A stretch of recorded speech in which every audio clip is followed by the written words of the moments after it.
Halo Sobat Mancing Mania, saya Denny Nadalung. Oke, setelah beberapa hari kemarin mancing, saya menemui Anda kembali di meja review. Dan ternyata di meja servisan saya lumayan banyak, kemudian sampel-sampel reel baru banyak, kemudian reel-reel terbaru dari beberapa brand seperti Kenzi, Daido, Iroli, kemudian beberapa merek lain dari Hero ada, dari Daiwa juga ada. Perlu saya review semua, cuman ya bagi-bagi waktulah. Dan saya dahulukan dulu ini yang Iroli Revenge, dimana di beberapa komen YouTube saya kemarin saya menerima update dari admin, katanya banyak yang nanyain, dan kebetulan dari tim Irolinya langsung kirim saya beberapa sampel reel dan joran juga. Jadi oke, kita akan bongkar. Untuk Iroli Revenge ini saya dikirimin dua sampel. Kalau saya perhatikan secara detail, ini ada perbedaan di antara kedua ini, terutama di rasionya seperti itu. Sedangkan kalau ukurannya, ketika saya lihat di spek di boxnya itu ukurannya sama-sama 6000 dia. Oke, jadi yang ke arah medium heavy fishing bisa pilih yang ukuran 6000. Ini ada drag washer untuk sparenya, kemudian ada line roller beserta dua bushing. Oke, kita lihat saja.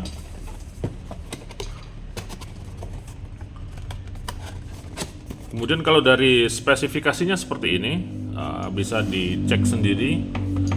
Oke, untuk rasio ke arah PG semua 451 521, di sini pertengahan ya, 521. Kalau 57 ke 1 dia sudah ke arah HG seperti itu. Dragnya besar 16 kilo. Kemudian spek-spek dan teknologi lainnya mengikuti di bawahnya. Oke, CNC, kemudian jumlah bearing, kemudian cutting spool, clicker, power handle, SW, saltwater, aluminium, brush gear ini menarik ini. Oke, menarik karena di reel harga terjangkau yang menggunakan brush gear itu bisa dibilang masih jarang seperti itu. Kemudian round knob, ini apa namanya, guide slidernya kayaknya ada dua, sudah dijelaskan di sini. Kemudian carbon drag washer, bukan drugs. Kalau drugs itu obat. Ini kapasitas tali. Oke, kapasitas tali biasanya tidak tergantung dari ini, tergantung daripada diameter PE-nya, karena setiap brand PE itu biasanya diameternya beda-beda ya. Ada yang PE3 diameter kecil, ada yang PE3 diameter besar. Biasanya itu tergantung pemilihan daripada merek PE-nya. Seperti itu. Oke, Sobat Mancing Mania, dari kedua reel ini salah satunya saya isi tali. Nah, seperti ini tujuan saya mengisi tali di dalam ngetes reel yang baru datang. Biasanya akan saya cek tingkat balance daripada spool dengan perpaduan rotasi rotornya, karena biasanya ada saja reel-reel yang tidak balance. Syukur-syukur ketidakbalancean antara rotasi rotor dengan pergerakan spoolnya itu masih bisa ditanggulangi dengan ring spacer, karena ada kadang-kadang sudah dikurangin tambahin spacer, sudah main di bawah rotor untuk modifikasi tingkat rata tali, masih saja nggak rata, dan itu aduh mengecewakan biasanya. Oke, kalau yang ini sudah rata.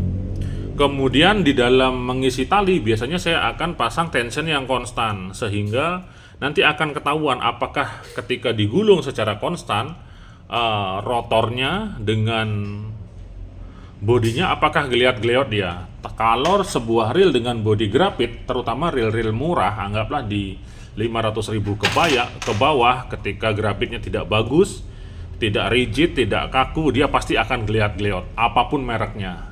Mau pabrikan, mau non pabrikan, mau yang real Cina, mau yang brand lokal, itu pasti goyang dan geliat-geliat. Berbeda dengan reel yang rotornya metal, dia akan kokoh tanpa geliat-geliat sama sekali. Jadi ketika digulung konstan, dia nggak gini, dia nggak goyang-goyang gini. Nah, untuk Iroli ini tidak goyang karena dia rotornya di sini sudah menggunakan aluminium seperti itu di bodinya. Meskipun kalau saya lihat ini tidak full body metal aluminium seperti itu, tidak full aluminium dia. Ini hal yang lumrah diterapkan di dalam sebuah reel, termasuk di reel high end sekalipun. Sementara pada umumnya untuk perpaduan antara body reel di mana yang menggunakan aluminium dan non aluminium itu biasanya sudah diterapkan di reel-reel, bahkan di reel high end sekelas Twin Power sekalipun, kemudian Saragossa, Biomaster, itu mereka menerapkan perpaduan antara aluminium dan non aluminium dengan tujuan yaitu tadi dia akan mereduce atau mengurangi bobot daripada reel tersebut. Bayangkan reel 6000 kalau dikasih full metal biasanya konsekuensinya dia akan menjadi berat, meskipun keuntungannya yang kita dapatkan adalah kekuatan ataupun tingkat balance daripada keseluruhan body reel tersebut. Nah, seperti ini nih contohnya. Di sini ada Okuma Inspira. Oke, ini ringan sekali dia. Ringan karena ya saya lihat seperti ini. Di sini metal dia. Bahkan di sini bener-bener dikurangin dia metalnya. Oke, dikurangin, sedangkan bodinya oke, mungkin ini pakai grafit dia. Sama seperti halnya Shimano Stradic juga, konsepnya seperti ini dia. Di mana tempat gearnya itu dibikin non metal atau non aluminium, kemudian pada gearnya dibuat yang dari aluminium seperti itu. Tinggal kita menyesuaikan konfigurasinya saja sehingga jatuhnya akan menjadi sangat ringan dia. Ini Okuma Inspira punya yang terbaru ini. Oke, sekarang kembali lagi ke Iroli Ravens. Nah, yang PG ini benar-benar ringan sekali karena dia menggunakan rasio kecil ya. Oke, jadi saya akan bongkar salah satu, sedangkan yang ini akan saya simpan dulu. Saya isi tali, mungkin keduanya akan saya pakai turun. Kebetulan tuna-tuna di rumpon sudah memanggil, jadi saya akan turun nanti pakai ini sambil coba beberapa reel sampel juga. Ini saya pindahkan dulu. Kita akan kembali ke reelnya. Perpaduan warna gold. Oke, perpaduan warna gold dengan warna hitam, kemudian ada on off-nya. Oke, on off ini antara perlu dan tidak perlu. Perlunya mungkin ketika gini, contohnya kayak gini. Jadi on off itu berguna ketika tali kita terikat dengan umpan ya. Ini yang berdasarkan pengalaman saya sih, berdasarkan apa yang saya temukan di lapangan. Oke. Ketika tali akan terkunci seperti ini, ya saya gulung dulu. Ini mungkin review saya agak panjang hari ini karena mungkin saya akan bahas banyak hal di luar daripada spek reelnya. Ketika tali terikat joran dengan ujung joran dan ujung rul, kemudian kita kaitkan lagi sehingga dia akan selalu tegang seperti ini. Terkadang kita akan sulit untuk membuka rotornya. Nah, salah satunya kita bisa menggunakan on off one way-nya ini. Nah, dia akan bisa terbuka talinya. Oke. Tapi kalau untuk reel yang tidak ada on off-nya, sebenarnya cara tersebut bisa dilakukan dengan mengendorkan ini knob spoolnya. Ketika kita kendorkan, kita tarik saja talinya, maka dia akan terbuka dia. Jadi selama ini manfaat daripada on off one way itu hanya itu saja.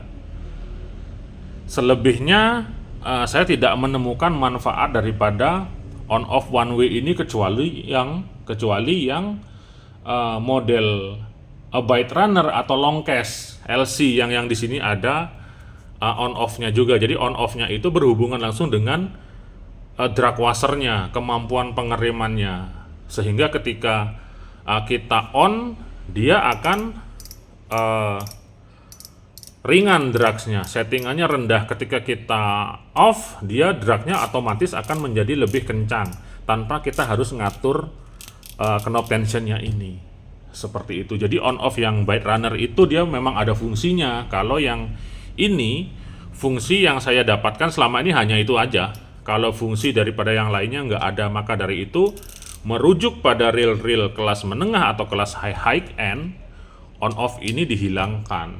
Bahkan kemarin di brand sebelah di Daido itu tujuannya bagus. Jadi meskipun cetakan bodinya tetap sama dengan bodi yang sebelumnya, dalam artian masih ada lubangnya ini ditutup, itu tujuannya bagus seperti itu. Sedangkan fungsi on off ini tidak sebegitu signifikan. Oke, jadi kenapa sih ada on off ya? Kalau versi Denny Nakdalung fungsinya hanya untuk itu aja, sisanya nggak ada fungsinya dia. Mungkin kalau teman-teman ada yang mau menunjukkan fungsinya untuk apa, nanti bisa di komen di Facebook atau WA saya deh, supaya menambah informasi yang saya punya seperti itu. Oke, untuk handle-nya di sini pakai handle bulat. Oke, seperti ini. Putarannya super lancar. Kemungkinan bearing kalau sudah mau berputar sedemikian lancarnya. Oke, saya akan buka dulu.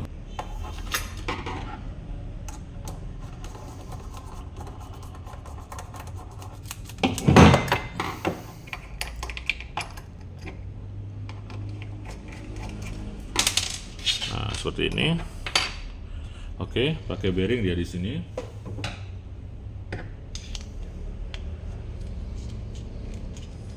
Sehingga memudahkan kita mengakses ini apabila dia mengalami kelonggaran atau seandainya kita ingin ganti knob atau hal-hal lainnya yang tipe seperti ini akan lebih saya rekomendasi karena memudahkan kita. Beda kalau yang permanen, kita mau ngapa-ngapain sulit, ada kocak dikit mau buka sulit, harus ngebor di sini. Oke, itu di bagian handle. Kemudian untuk spool, yang penting dia sudah V-shape, oke. Tujuannya untuk lemparan sudah bagus. Kemudian ringan daripada spoolnya juga sudah masuk. Ada seal-nya sudah cukup. Kemudian dia pakai aluminium. Oke, bautnya kelihatan warna putih dia. Seperti putih aluminium. Oke, kemudian kita cek drag washernya. Kemungkinan sesuai dengan spek yang di kotaknya tadi. Pakai carbon tag.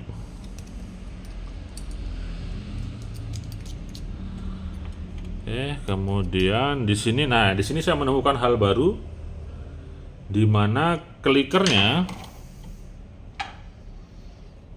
dibuat seperti coakan atau seperti space yang dibuat di sini. Oke, biasanya kan hanya bowl mangkok saja. Nah, kalau seperti ini biasanya membuat menjadi lebih nyaring. Oke, jadi lebih gemerincing dia. Hal seperti ini diterapkan di Stradic SW atau Saragossa SW.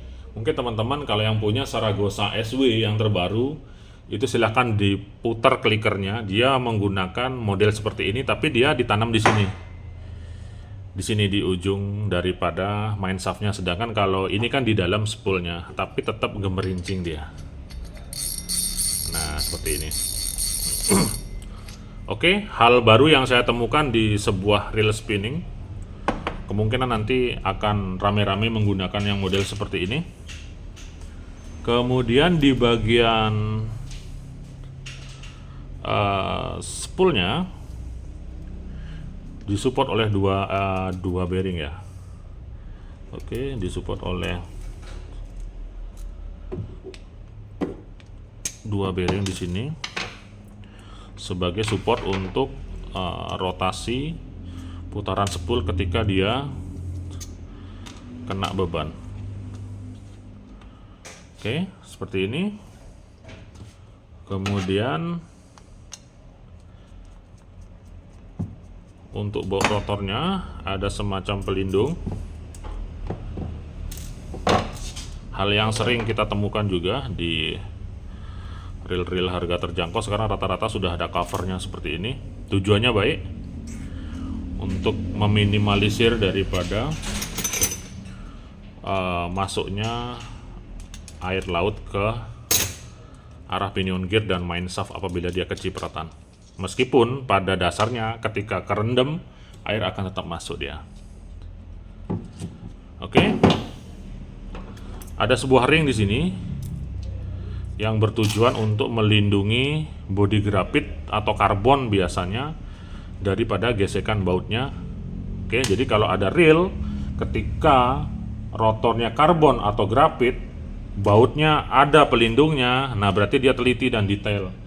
Kadang-kadang ada saja nih yang langsung di baut saja sehingga nanti di sini akan bergesek, dia akan menyebabkan rotor jadi longgar. Seperti itu.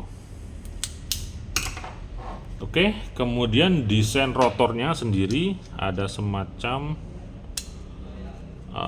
tambahan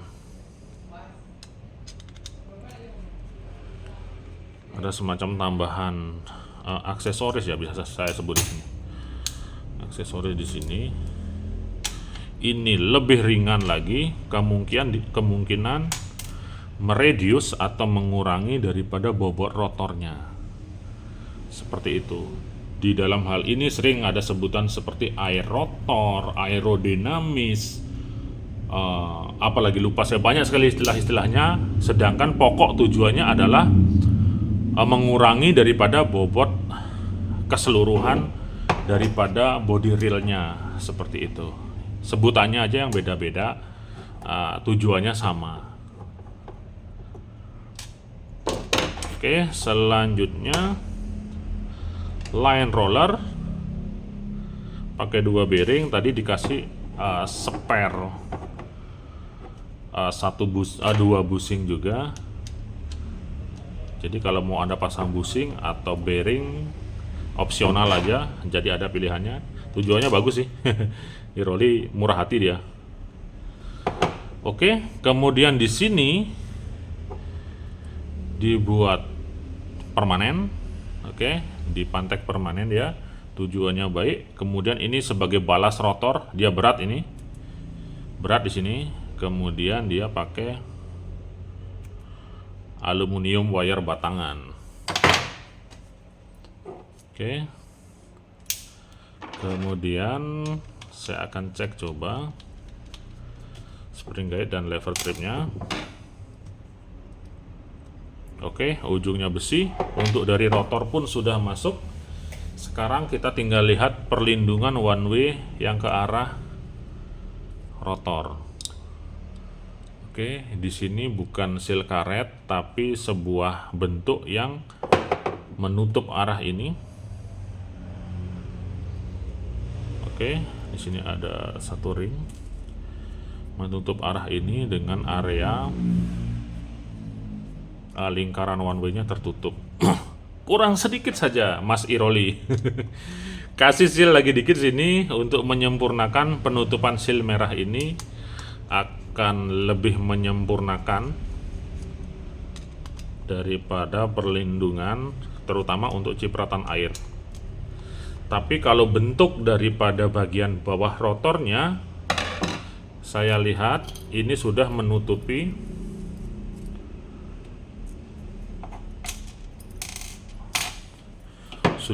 bagian ini. Kita cek di sini. Nah, bener kan? Dia akan menutupi, ya kan? Tertutup tapi masih ada celah. Biasanya akan disempurnakan lagi dengan penutupan seal karet biasanya. Oke.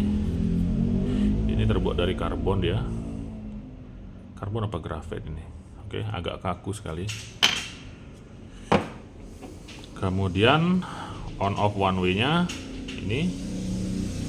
Nah, di sini rentan biasanya ketika on off-nya berujung pada bahan zinc. Ketika kita lupa misalnya kasih pelumas di bagian sini, anggaplah di sini. Jadi kalau yang model begini biasanya kalau servis di sini tuh akan saya kasih grease gini.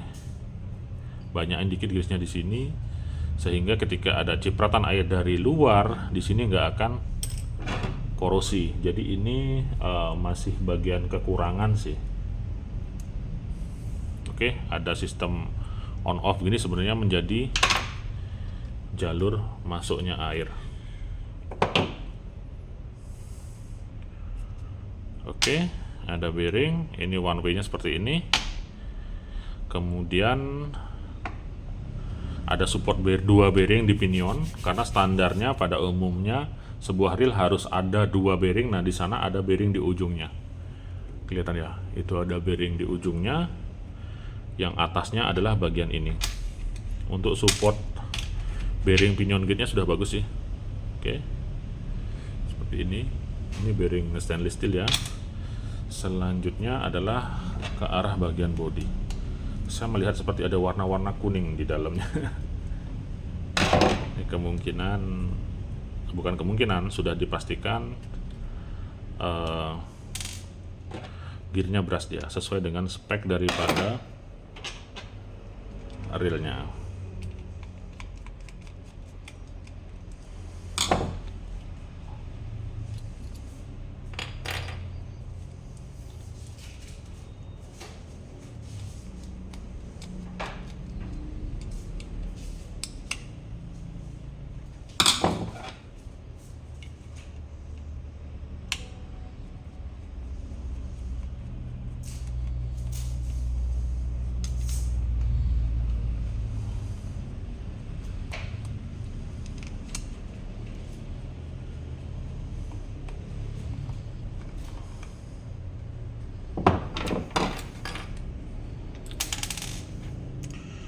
Oke, kita akan buka bodinya.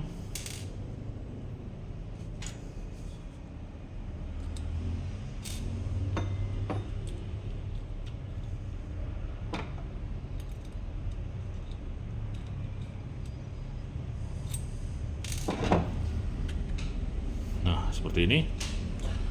Ini bagian metalnya, pakai aluminium dia. Seperti aluminium yang diblok dia. Awalnya kan gepengan seperti ini, langsung diblok dia. Tes gitu biasanya. Oke, atau cetakan juga bisa. Nah, kalau kayak gini kan urusan pabrik sih, entah bagaimana metodenya dia. Oke. Penggunaan metal di bagian sini ini akan mereduce atau mengurangin kocak daripada handle. Biasanya kalau reel-reel yang bodinya grafit, kemudian rasionya besar, dipakai beberapa kali, akan sudah ada gap ataupun space di sini. Kalau ini kan presisi dia. Nah, presisi kalau reel-reel yang murah, harga terjangkau, grafit biasanya akan kocak, terutama rasio gede. Rasio gede dipakai jigging lagi, jiggingnya pakai jig yang berat-berat. Nah, biasanya akan kocak. Bahkan ketika pertama kali menggulung tali, itu saja sudah kocak biasanya. Oke, kalau penggunaan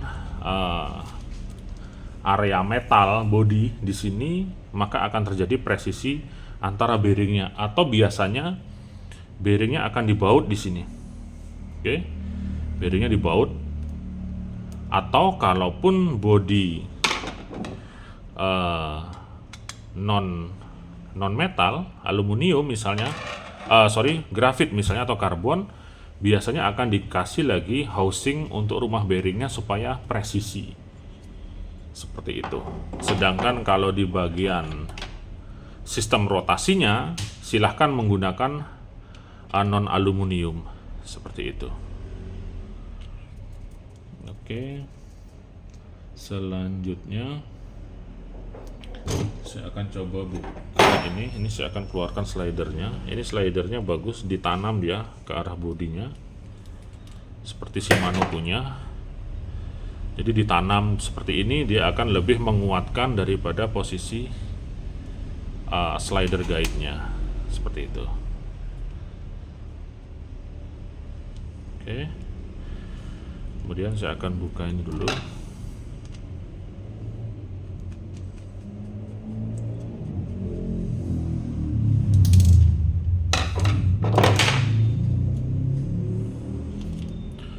Seperti ini.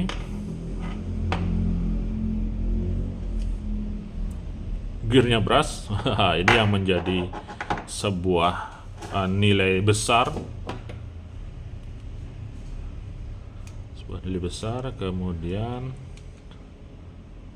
ada 2 slider guide, oke, untuk memegang slider lokomotifnya, sehingga goyangan daripada lokomotif slider dia akan berkurang. Ketika goyangan berkurang, resiko longgar sendiri antara baut ini, baut di lokomotif slidernya dengan main shaftnya akan lebih berkurang. Oke, kemudian kita cek oscillating gearnya.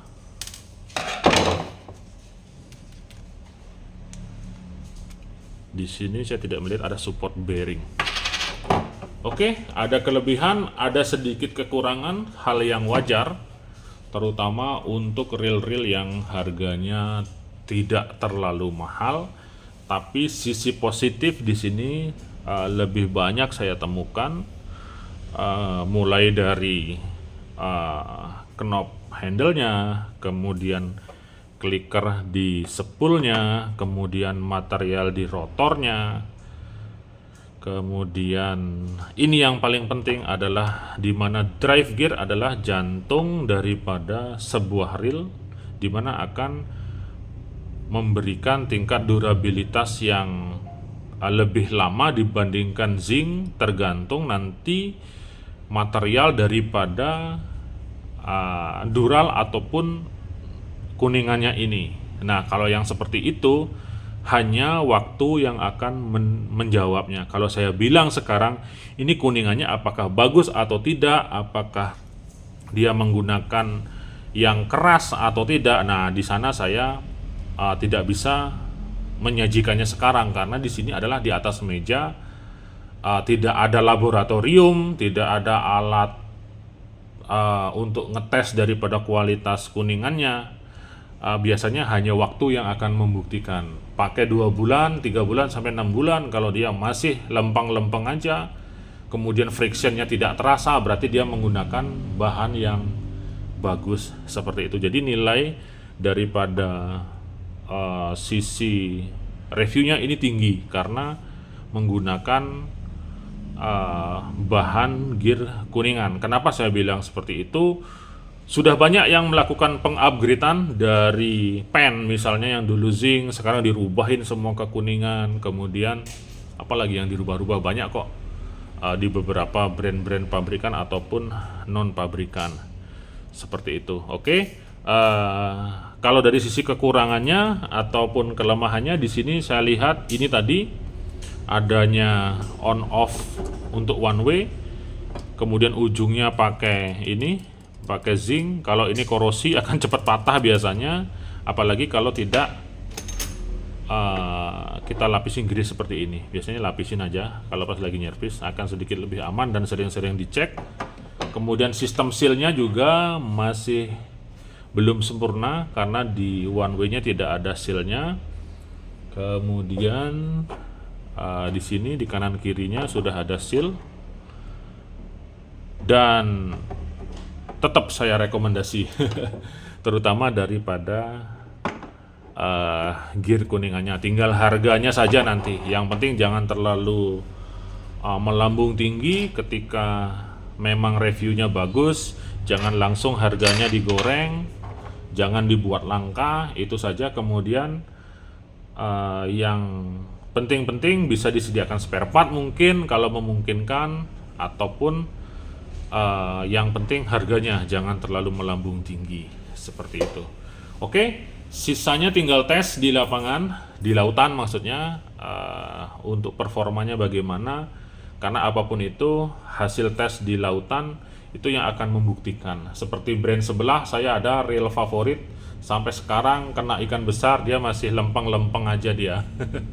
Di salah satu seri reelnya, nggak di semua sih, di salah satu reelnya itu menjadi reel favorit buat saya.